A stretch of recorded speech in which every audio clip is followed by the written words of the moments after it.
Народился я в 1936 году, 23 студеня. Вёска Євлічі записаны так у пашпарте, але я родился там, седница была бы. Мои батьки з Євліч, и мать, и батька. О. У нас было 7, у батьки было 7 детей. О. Осталось нас 2. Сестра старшая в Слуцку живе, и я вот. Остальные уже поумирали. Одна сестра на войне загинула, уже война кончилась. Надея Николаевна не вернулась. Батьку моего тоже балаховцем обзывали, потому что он служил в Эстонии, его в 15 году был призван в армию, и в Эстонии служил, все хвастался, он был некий бомбардир, лабораторист, вот такое, ну, нечто там, Бог я ведаю. О, так, и там же Булак Балахович служил, так нечто, мабуть, ему связано Бог. Я не знаю, в якому году батька вернулся. Батька был писарем у Новгороде, у Совете этих рабочих солдатских депутатов. Так хвастался, что, кажется, почерк у его красивый был, батьки, и у дядьки моего были красивые почерки. Так дайте мне машинку, что ты с машинкой не разберешься, не ваше дело. И батька все внукам своим рассказывал. Я сначала чуть-чуть, а потом и не глядя друковал. И где-то оттуда он, не ведал, в яком году вернулся, землю уж дают, все. О, ну а тут, значит, это Слуцкое повстание, батька ничего не рассказывал, мы только узнали вот недавно, что такое было. Батька в Слуцкой тюрьме сидел, не ведаю, ну, троцкистом там, бог я, это после покушения на Кирова, где-то такая была эпидемия. Моя сестра старшая все сказала, не говори, абы, что батька любил хазануть. Так, мабуть, батьку дали 3 года. Вернулся в 38 году инвалидом, на костылях пришел. Не дозволили ему жить тут даже. Там его племянник жил, его устроил где-то. Война началась, его опять призвали.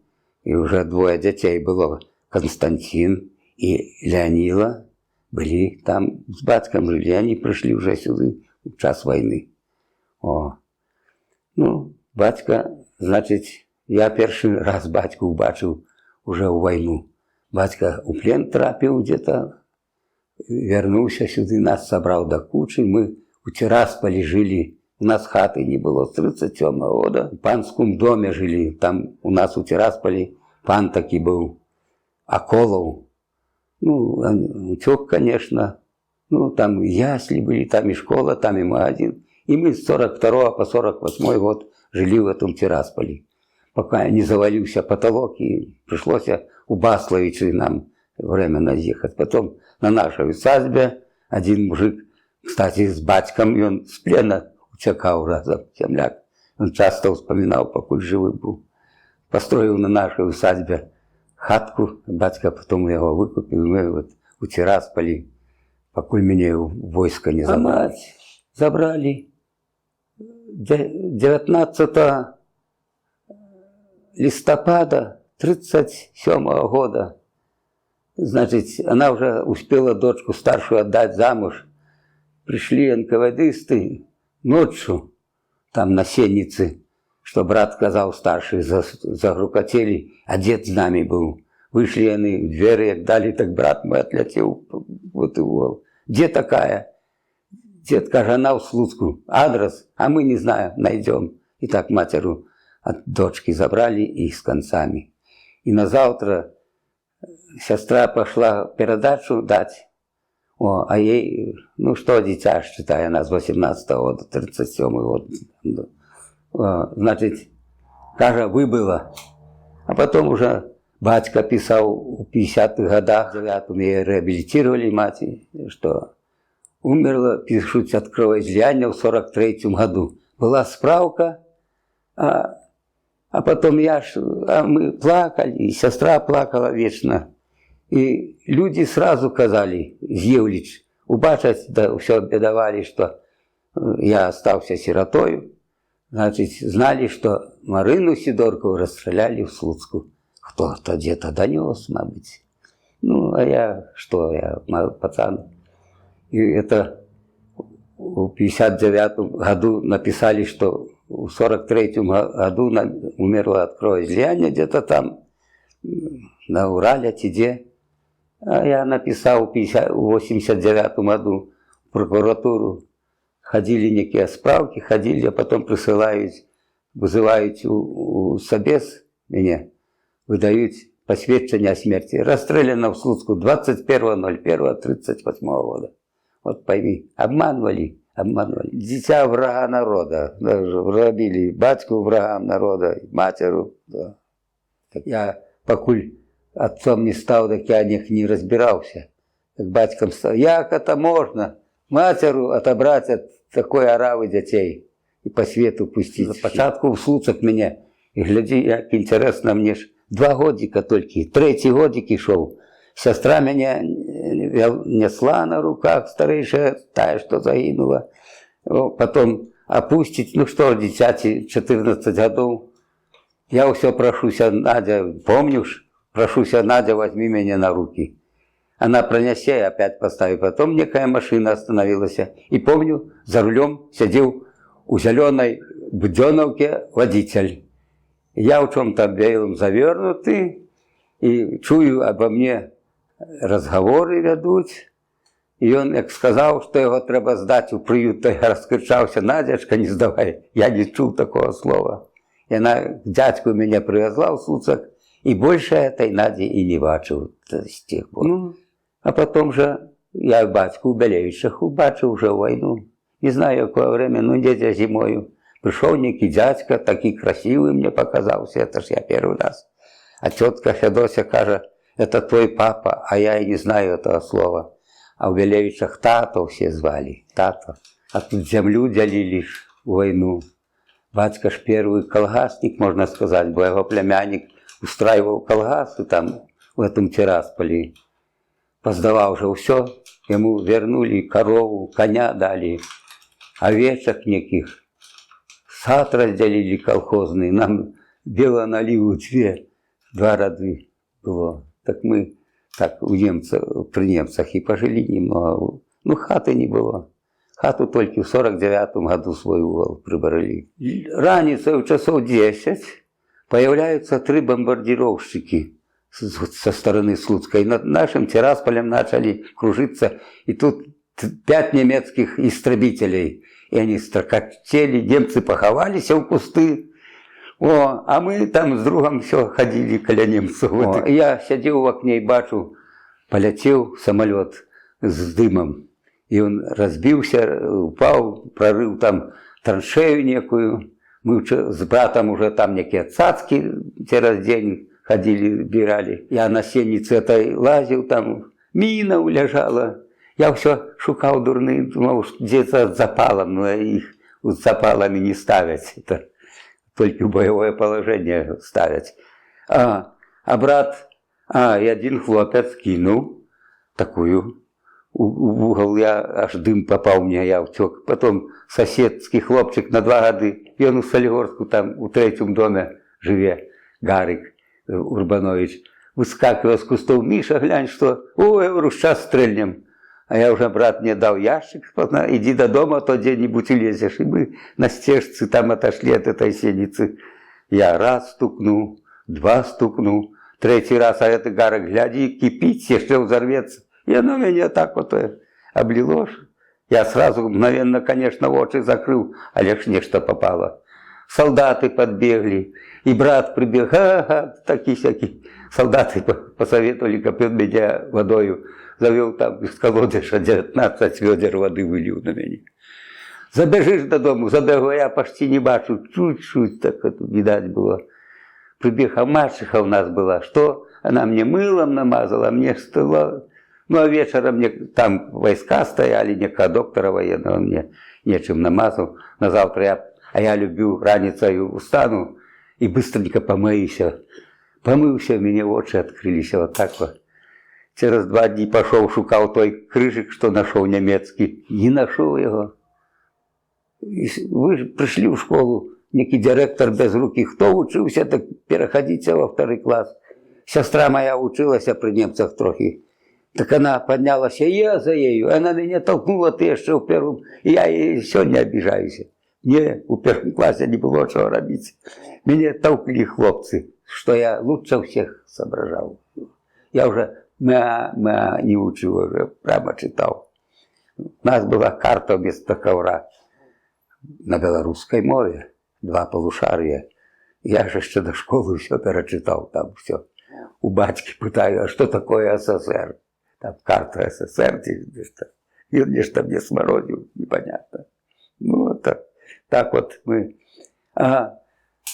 Холодно стало, батьку в 44-м мобилизовали, да уже не на войну, а в трудовую армию, аж у Красноярск заперли, он там 2 года. А мы остались, брат мой, старший, сестра старшая и я. Ну, тетка двоюродная, сестра моей матери, она уже глядела там, 51 год, 52-й. Есть у меня карточка первая, я увеличиваю ее, босоногие мы все сидим. Только наставник Михаил Платонович Король обутый был. А так мы все босые, и девочки, и хлопчики. Одна моя землячка своей дочке, все, каже, у нас один хлопчик выходил на сошу, обворачивал ноги соломой, бо изморозь уже, а мы во вторую смену уже ходили, ну, где-то после 12, еще холодно, а уже вечером, як теплее, то махали босиком. В телятниках нас везли аж на Целину. Прибыли мы, как Чатавский район, станция Тайнча, а там нас машинами грузовыми завезли зерносовхоз имени Молотова был. 35 тысяч пахотной земли в этом совхозе. Ну, я там крутился, я як тракторист, я на трактор робив уже. Ну, так и учился, и робив. О, так нас дали мне валов, я там некий саман возил, там, все мы робили, на комбайне робив. О, полили солому, там же 1000 гектаров соломы, кучи. Бригадир принесе нам, каждому солдату, по коробке спичек, вот этой палеток обгорел. Через 5 минут все, небо, солома хорош. А Романка, як я поглядел, якая пшеница там, колос у колос, а ровненько стоит, нигде не полягла. А сколько ее растранжировали. Мой Сябра со Слуцка, он уже шофером был, так он троллевал на... Не было ж подготовлено ничего, ніяких складов, там некий совхоз Севастопольский, там было это, ну, собирали, там нечто было построено, я то был раз. О, а так 1000 машин стояли в очереди, чтобы сдать это зерно. А некоторые, вот это мой земляк Чернушевич, Витя, так он ГАЗ-51 насыплють, где-то очередь занял, поедет, где-то продасть, 700 рублей тогда было. И по новой насыпля приезжая. И так у этих шоферов, солдат, полные кишени было грошей. В 59 году, в октябре месяце я демобилизовался. Приехал, у моего брата уже 2 детей, хатка маленькая. На лаве я поспал, паспорта нема. Значит, что деться мне? Они мне показывают объявление.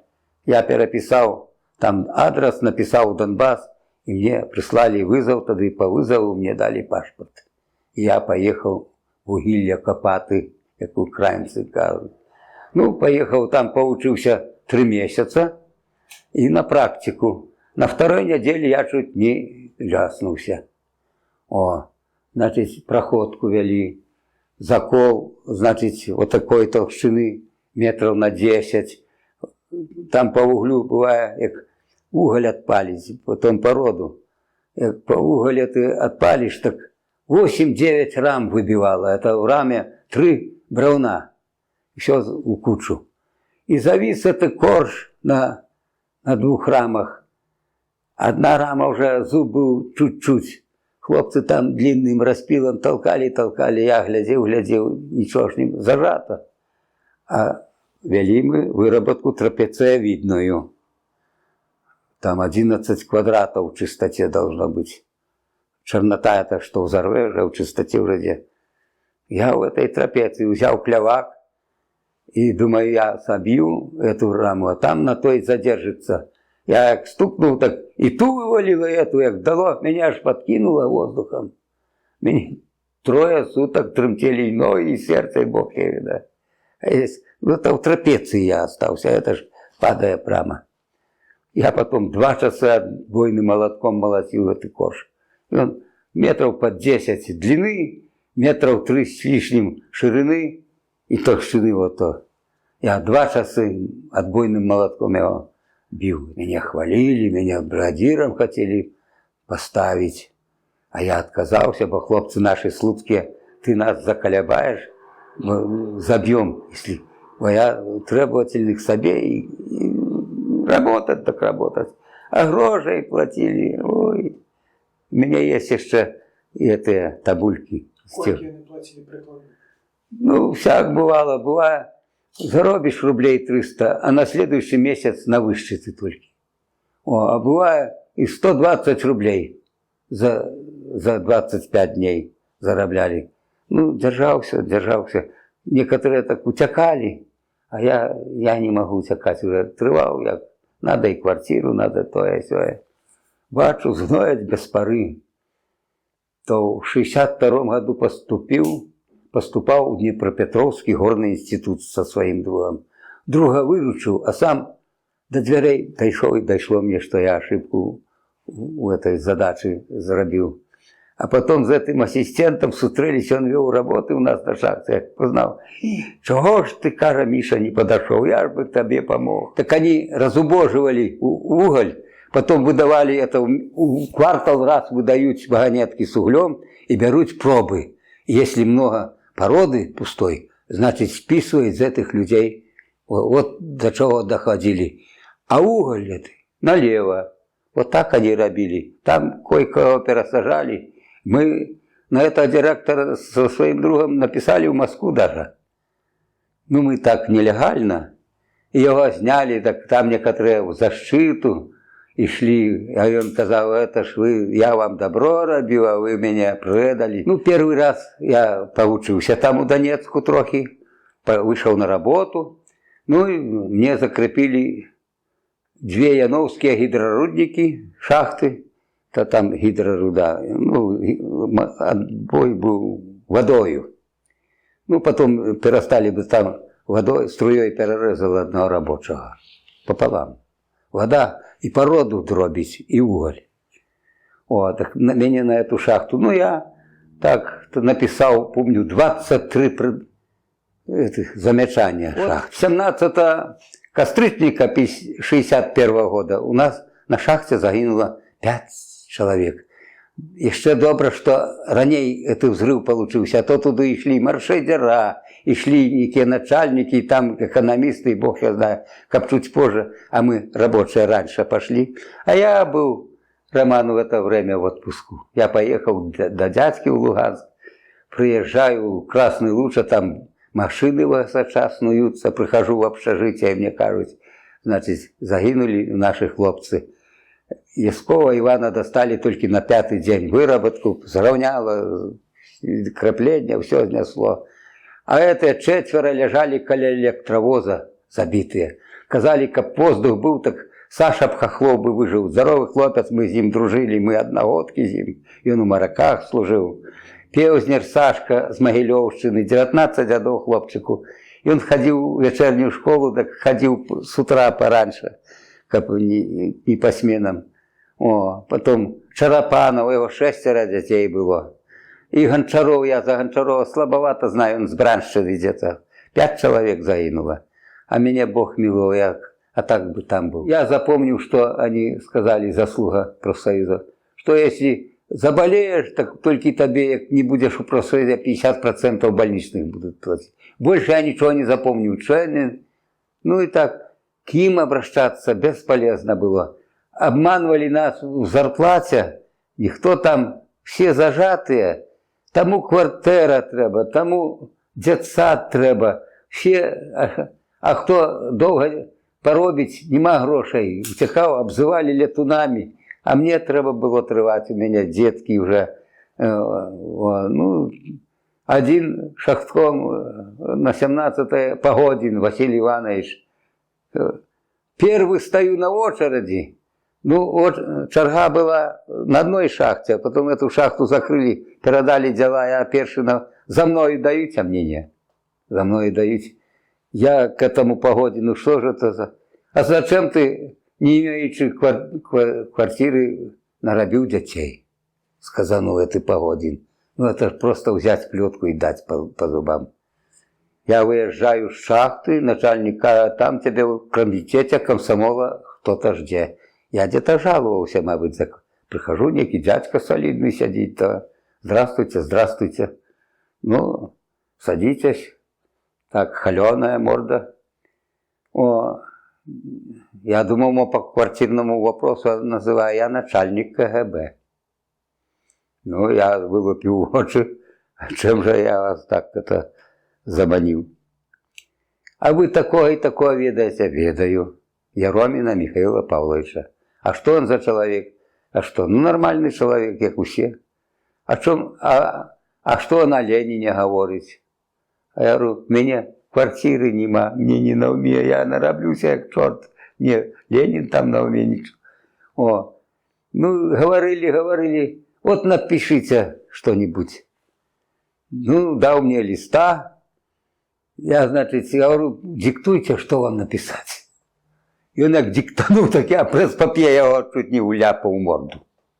Меня так романка прилила к душе, и к лицу, и к сердцу, и Бог, я видаю. Я вспомнил детинство это горетное. И я встал, это добре, что не ударил, а то не знаю, что было. Копаю огород и вспоминаю, як я в Донбасі на практику пішов, ще грошей нема. І думаю, чому я не догадався кому-нибудь попроситься огород ускопать. Ну, покуль копейку не заробил, я кажу, пошел гулять, а нам еще солдатские зимой то кальсоны носил, а летом же не будешь кальсоны одевать, то я только штаны и все, трусов не было. Да кажу, чему я не догадался кому-нибудь покопать, хоть бы на трусу царать. А то, кажу, пошли гулять некими девкими хлопцами, понапивались, я не могу снять брюхо буду. Смеются, кажу, не догадался где-нибудь копейку на трусу заробить. Ну, покуль заробил, там уже купил уже. Ну, тоже заработок был 150 рублей тогда, это не гроши. О, я 10 месяцев поробил, да опять на проходку перешел. Ну, в 63-м году поступил в этот коммунарский по вечерней программе, там у Красном Луче общеобразовательный факультет открыли, и меня в Ленинградский горный институт направили. От шахты я учился, получал стипендию. И я там еще 3 года отбарабанил. О, еще в аспирантуру Проскураков просил. Ну, Бог я ведаю, я говорю, гультаеватый, я не боюсь. Молодейший был. Моего друга схваловали, бедный помер в 2009 году. Стал академиком. А то в 2014 году поехал в Петербург, ездил в свой институт. Значит, там уже охрана, там уже без диплома, без паспорта не пропустят. Прихожу в горный факультет, декан, там Коршунов Геннадий Иванович кричит: казачок, чему ты не с нами, мы ж тебе уже тоже старый стал. Ты ж такие вот, ну вот что зробишь, такие вот мы. Так я в 69 году закончил, и там одному профессору, Свиршчевский Николай Михайлович, он с Могилевщины, он с Судиловским учился на одном курсе. Так он узнал, что я отсюда родом, приедет в Солигорск, и от моего имени Судиловска найти копье, он тебе на работу взял. Ну, я приехал, первый день зашел, его не было. Через 2 дня приехал, он был директором 2-го рудоправления. Разговорились, я говорю, Свиршчевский вам привет передавал, просил, копы меня улотковали. Ну, сошлись, что я автослесарем устроился на ПСТ. У Баня, там писарик, ну, там его заместитель, земляк наш. Ну, так меня хвалили, я там пытаюсь сразу по стенам умеешь ездить. Я говорю, если надо, я и по стенам могу.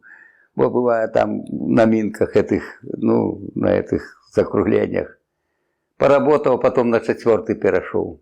перешел на 4 и там до 84 робил уже под пенсию. Я устал рано, я подготовился, я был куртку шахтерскую, шапку, не каску, а такую простую шапку. Ботинки шахтерские, я тормозок взял, кофе взял, я самый первый, еще темно было, я вышел. И, значит, с НТВ сустрели меня журналисты коля заправки этой Кулаковской. Я нечто там прошавердал и пошел, один пошел, еще темно было. Подхожу к этому, коля второго, як это деревня, Радкова. Бачу, нека милицейская машина поиграла туди. А я ж с повязкой иду, пенсионерам достойную пенсию. Значит, я не придав значения, хай бы я здесь сховался. Потом оттуда летит машина и сзаду низкий начальник милиции. Михаил Николаевич, куда ты идешь? Кажу, иду додому. Садись, подвезем. Привезли нас в милицию, нас судили. После суда мы через сливу пошли. Прошли только эту сливу, деревню, вёску. Кажу, мабуть, нас будут скоро вылавливать. Мы сошли на обочину, там сели на пеньки некие. Подъезжают милиция Слуцкая, значит, с автоматами даже, 4 с автоматами, а нас 12 человек. Там Королев, там Довнар, там еще я уже позабыл, кто и шел. Завезли в Слуцах, разобрались, что нас судили уже в Солигорску. Нас посадили, там поиздевались трохи. Сташанину, ты не ведаешь такую. Сташанина просили сними повязку, ни в какую не давать. Молодец, девчина была. Кажется, уже судили, они нас на автобусе привезли на Мира, нас высадили. А мы на завтра опять пошли. Все равно где-то подъехали, где-то Горбацевич, там тоже, где-то коля Узды, мабуть, забрали. А я сел на дизель, приехал в Минск, там сустрел опять этих НТВшников, что журналистов там порассказывал, что нас забирали, так коротко. Бабаеда тогда у Слуцак тоже привезли. И он дошел уже чуть не до Шишчича. В 96-м году тут коля Белкалия меня затримали.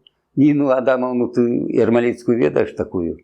Она вышла с плакатом, не допустим своих чечей на чеченскую бойницу, что-то там. А это низкий подходите на ее матом. А я подошел, я с работы пришел. А я, кажу, брыдко женщину обзывать матом. И потом зашел в Белкалий, где Малькевич Иван Иванович, он был парторгом у нас. А я, глядеть, что милиция кругом в фойе Белкалия. А я, Иван Иванович подходит. И меня под руки приказал низкий. И написали, кричал и махал руками. И 500 тысяч рублей пришлось заплатить. Я этому Думоносову говорю, я не буду платить. Они заработной платы высчитали с меня. И я написал прокурору, то не писал, что я крикливый был с детства, с пеленок, а написал, что я коров пас, кричал, куда ты там. Я на трактор робил, тоже в повышенных голосах.